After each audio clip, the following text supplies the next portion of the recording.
Hello, and welcome to the lore of Braunhaven. Today we are going to be talking about the Freeport of Boniface Antoine on the continent of Tlaxiuitl. So Port Boniface Antoine is located on the eastern shores, many leagues south of the Fedoris Islands.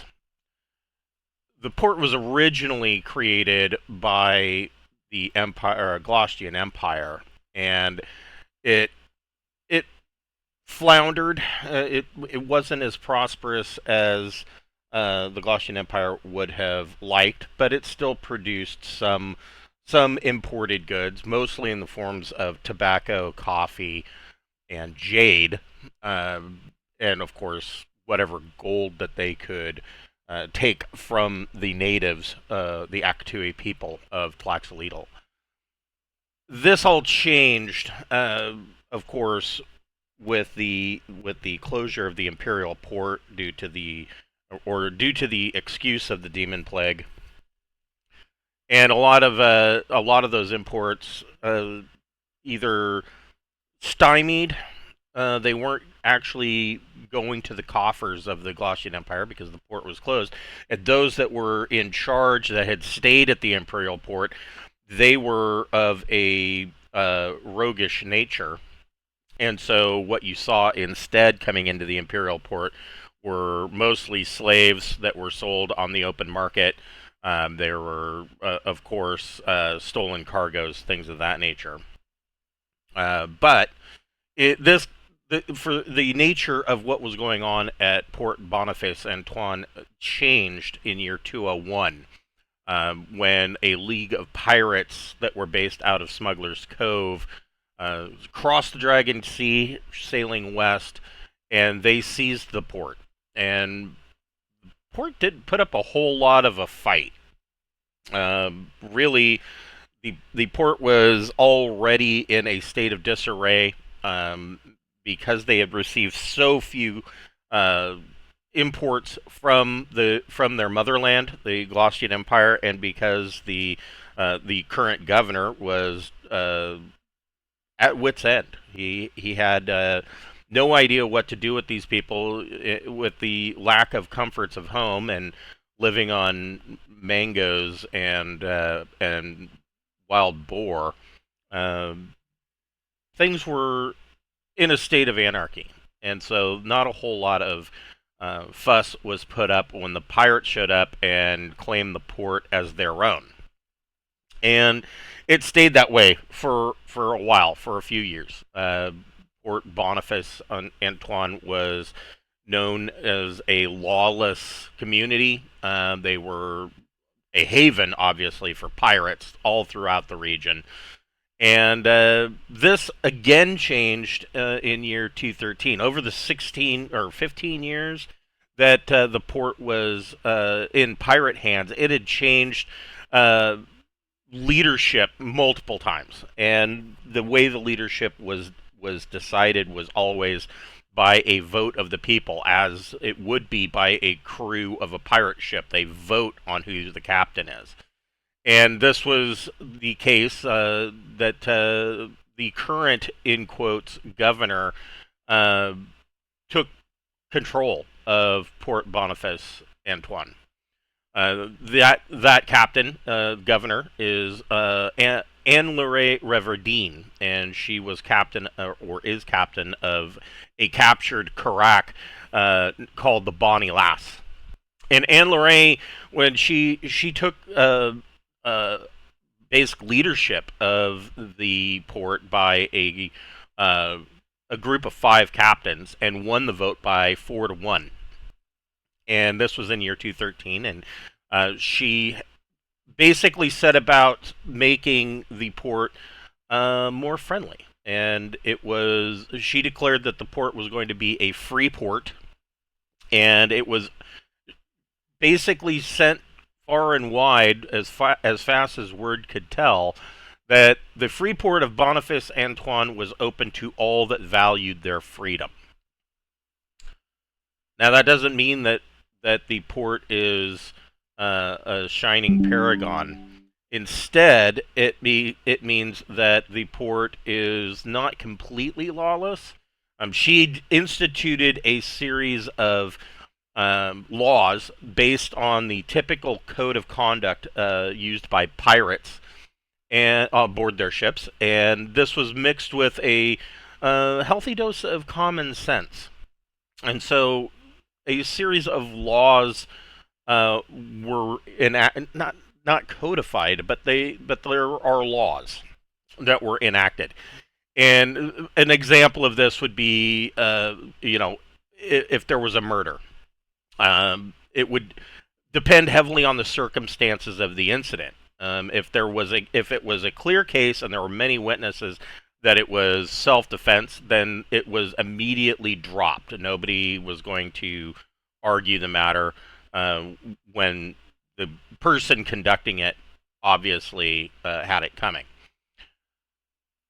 In other cases, a tribunal of captains would be convened, and they would hear testimony from various witnesses, and not necessarily just pure evidence, but they would also hear circumstantial evidence, and they would then make the decision based on that evidence that's presented. This, of course, can mean that anybody who was in good or had a relationship with the tribunal in one form or another, that the tribunal, or at least one or more of the captains on the tribunal, would be biased in one direction or the other. So either you were going in and you knew that you were going to probably get off because two of the captains were best friends of yours, or you were definitely going to get some kind of punishment because two or three of the captains hated your guts.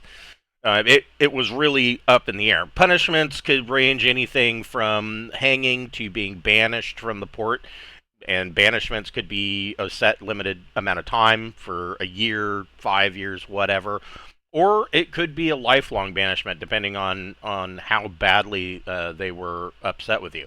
And for a lot of these guys and gals, banishment was almost worse than the hanging, because their lifeblood in this region was based out of Port Boniface Antoine, and they have made a lot of money.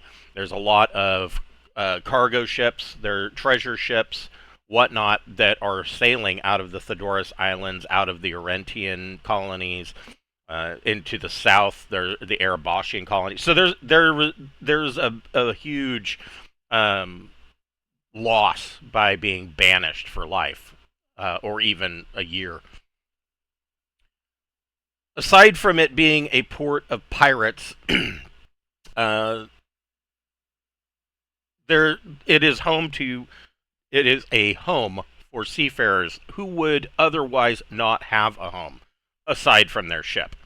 And so it has basically been a safe harbor for all of these crews coming in. And there is the fencing of ill-gotten cargoes all throughout the port. Anything is said to be able to be purchased. This is basically like what the Imperial Port used to be, but times 100. You can purchase cannons that have been scavenged from other ships. You can purchase, rare works of art. Everything that might be more difficult to sell on the open market can be found for sale at one point or another in Port Boniface Antoine. It really just depends on what ship has come to port and what ships they raided while they were out at sea. What prize did they capture? This, of course, has kind of made the port public enemy number one with the other colonies in Tlaxiuitl.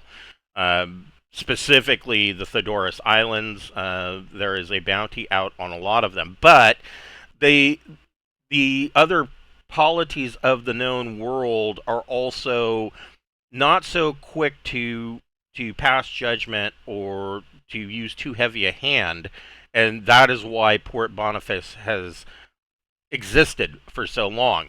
And part of this reason is that these other polities, the new Glaucian Empire, Erebatia, the Empire of or the Orentian Empire, all of these countries use the pirates as privateers against the other polities when there is some kind of cargo or shipping dispute. And so Anne Leray has really taken it upon herself to mediate most of these um, marks that are given out to the pirates to be privateers. And often these negotiations are, there is a clause that is made that protects Port Boniface Antoine from reprisal against any other polity. Whether or not they recognize these letters of marque is really dependent. But there is some political pressure in the known world to at least recognize that these are not individuals acting as pirates, that they are acting as privateers. They are considered naval officers of whatever nation they that granted them a letter of marque. And so the other polities are kind of up in the air as to how they'll handle some of these pirates, especially the ones that get away. The ones that don't get away, their ships are sank. They're at the bottom of the Dragon Sea, and so it's not so much of a problem. The port was governed out of the port governor's mansion.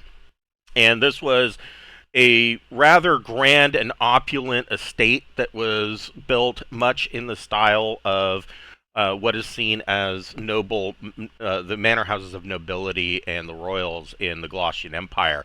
And it basically was like their home away from home. The gardens are well well manicured, and the manor itself is a 3-story large mansion type house, and it was designed specifically to house the port governor and their family, assuming that they didn't leave their family back at the mainland. And the in the current age, Anne Leray has come in and she has kind of repurposed the governor's mansion. She does still hold court there.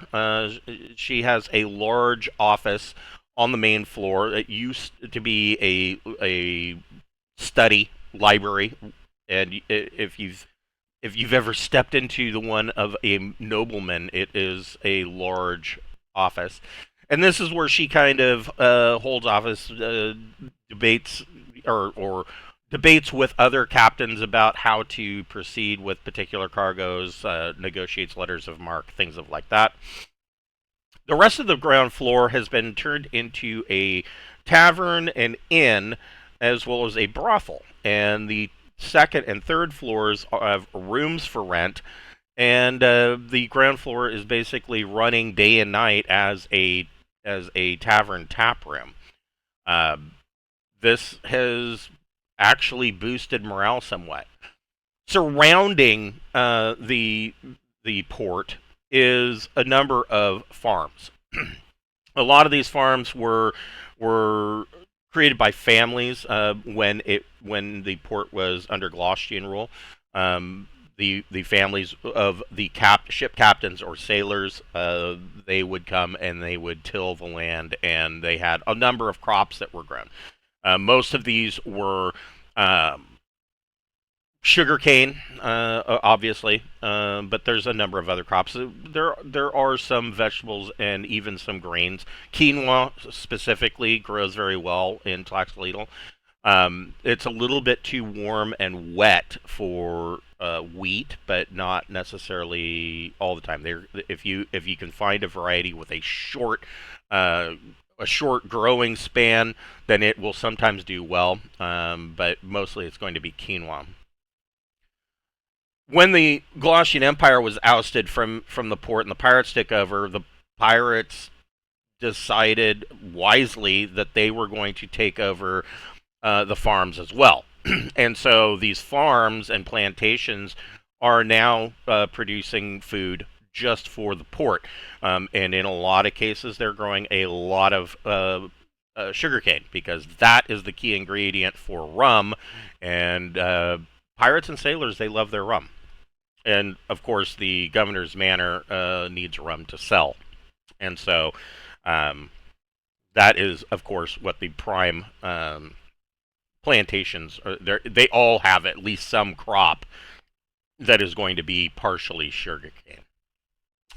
Across the river, the originally the Galatian Empire, they are the ones who named this river, the Roboquet River, and across the river to the south there is a large banana plantation. The owner of the banana plantation decided that he was going to stay. His name is Nizan Paez, and he decided that he was going to stay. He wasn't going to run. This was his home. He decided that he was going to make his way here, and he crossed over into the port, and he decided that he was going to negotiate a deal with Anne Luray. And the deal was that he would just freely deal or give them 10% of his crop yields, and she agreed to this, and the pirate port, so they have a good source of food that they didn't have to take, they don't have to work themselves, and in return, some of their crews agreed to ship those cargoes to other locales, usually around Tlaxiuitl, because it is a long ways, thousands of miles, to cross the Dragon Sea back to the port. But sometimes seed is a cargo that is transported back. So far, bananas haven't grown too well in Galatian Empire. They probably have some success growing them in the southern or the southeastern regions, closer to Erebachia, maybe along the eastern plains, if you can get them enough water.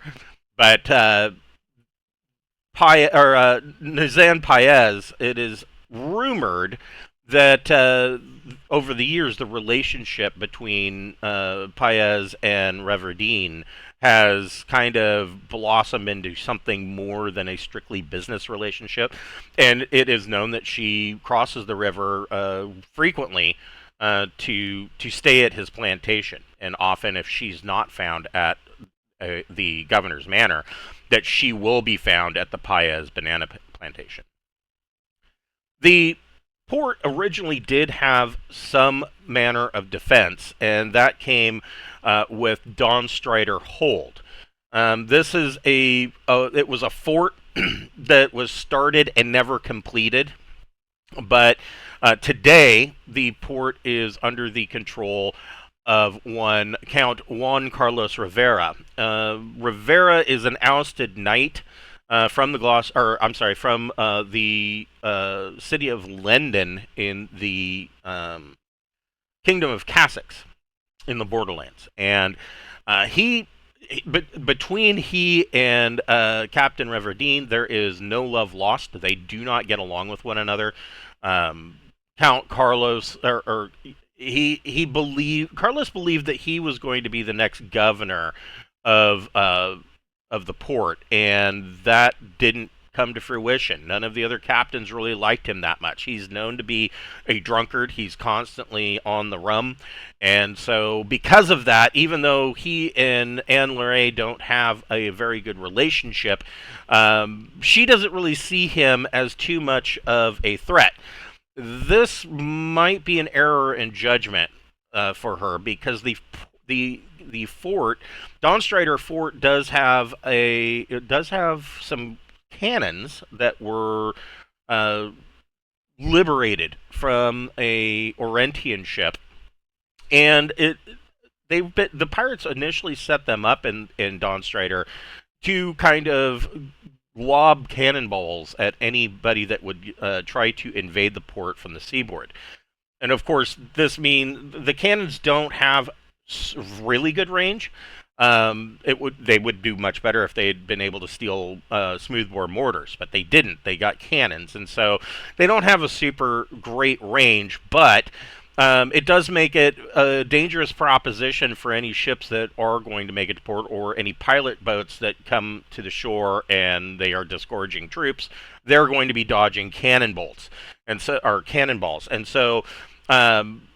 This is, of course, a danger. There's nothing to really stop Count Juan Carlos Rivera from turning the cannons on the port itself.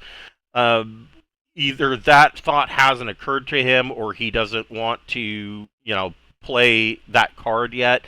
It's hard to say. But Anne Lorraine Reverdine is happy to just leave him in Dawnstrider drinking his rum. There have been some Octui ruins discovered in the jungle very near to the port.